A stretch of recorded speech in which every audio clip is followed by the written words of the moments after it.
Alright, in this video we're going to look at the logarithmic function, specifically the parent function, but only for when b is greater than 1. Alright, so here I'm going to look at log base 2 of x, and as you can see here I've got a table of values here that I'm going to use to plug in so I can find out what my y values or my output would be. Alright, so I'm going to rewrite this a little bit. I'm going to say y equals log base 2 of x.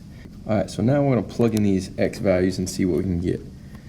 Alright, so now I have log base 2 of negative 1 equals y. Now in order to see what my output is, I'm going to remember this basic rule right here, and that says the log base b of x equals m, and you'll remember that turns into b to the x equals m. Alright, so I'm just going to rewrite that here. So I've got 2 to some number y equals negative 1. Now if you think about it, what exponent can I put on 2 that will give me negative 1?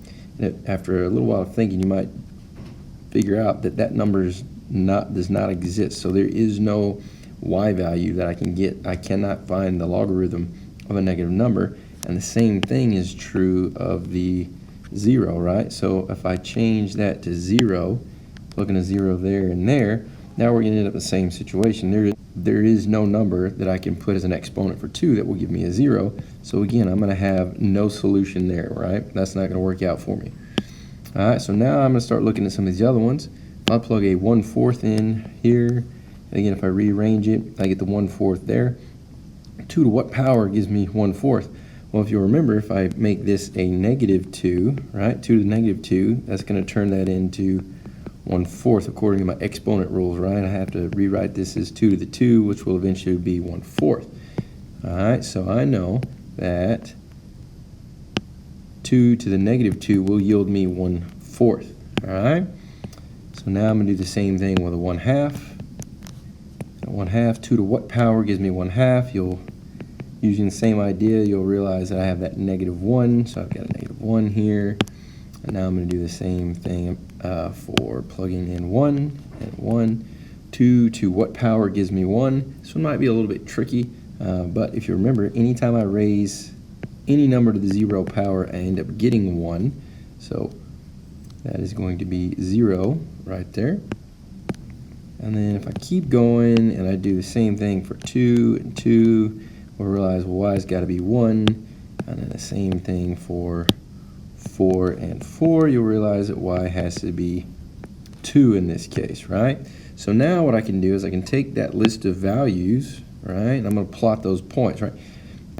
So if x is 1/4, I end up getting negative 2, so I'm going to get that point here. And then I have, if x is 1/2, I get negative 1, so I get this one.